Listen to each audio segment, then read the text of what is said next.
Developing right now, fallout from Saturday's White House Correspondents Dinner continues. It's been 2 days since this event, but comedians and journalists and the White House all continue to weigh in. A lot of anger over comedian Michelle Wolf's comments, but some are defending her. A White House press briefing with one of the comedian's targets, Sarah Huckabee-Sanders, was scheduled for this afternoon, but that was actually canceled. We still know, though, how the president feels about the Correspondents' Dinner, not because he was there, but because, like so many others, he got on social media, Alex, and he decided to let everybody know how he feels about it. Yeah, it's been trending for 2 days in a row. He tweeted about it yesterday and also again this morning. Let me show you what he said. The president said, "The White House Correspondents' Dinner is dead as we know it. This was a total disaster and an embarrassment to our great country and all that it stands for.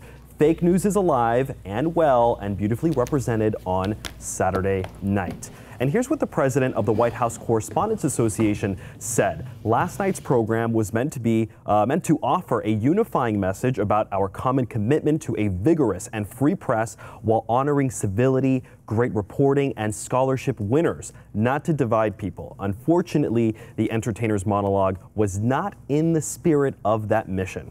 Well, take a listen for yourself to one of the comments that comedian Michelle Wolf made about Sarah Huckabee-Sanders. Really like Sarah. I think she's very resourceful. Like, she burns facts and then she uses that ash to create a perfect smoky eye. Like, maybe she's born with it, maybe it's lies. Mika from MSNBC's Morning Joe tweeted this after watching that clip. Watching a wife and mother be humiliated on national television for her looks is deplorable. I have experienced insults about my appearance from the president. All women have a duty to unite when these attacks happen, and the White House Correspondents Association owes Sarah an apology. But Michelle responded with this, saying, "Why are you guys making this about Sarah's looks? I said she burns facts and uses the ash to create a perfect smoky eye. I complimented her eye makeup and her ingenuity of materials."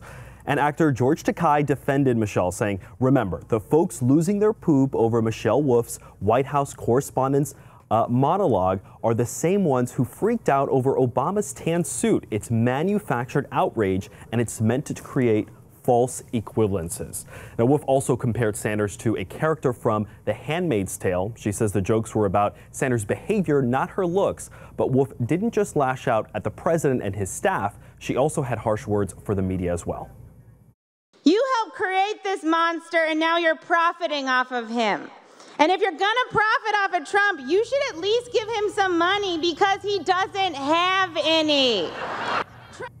The president of the White House Correspondents Association says they do not review the comedian's monologue before the event. And the White House Correspondents Association says its annual dinner is a way to raise money for journalism scholarships and honor the work of Washington reporters. But as 10 News reporter Phil Buck points out, it's clearly become a lot more than that.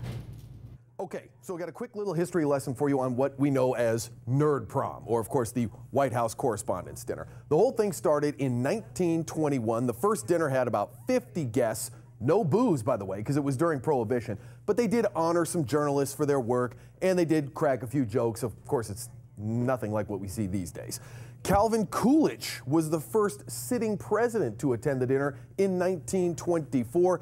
Every sitting president since then has attended at least once during their time in office. Of course, we may see that change now. We know President Trump not a fan of the event. The format, where we now see like a comedian headlining the event and roasting the journalists and the people that they cover, that started in 1983, and it's been that way ever since. And then when we talk about Nerd Prom, we got that in 2009 when reporter Anna Marie Cox used that hashtag Nerd Prom for the event on Twitter. And that is a term that's started to leave kind of a bad taste in people's ears. We're even seeing a lot of people in the journalism world and journalist organizations now distancing themselves from this whole thing because it's really not a good look. I mean, when you think about it, journalists are supposed to be doing the very serious work of holding those in power accountable, especially in Washington, D.C., not rubbing elbows with them at some self-important cocktail party. So as much as this dinner is supposed to be about celebrating journalism or raising scholarship money, social media and a culture of celebrity worship have turned it into the glitzy, star-studded event that we now know it to be. Phil Buck, 10 News.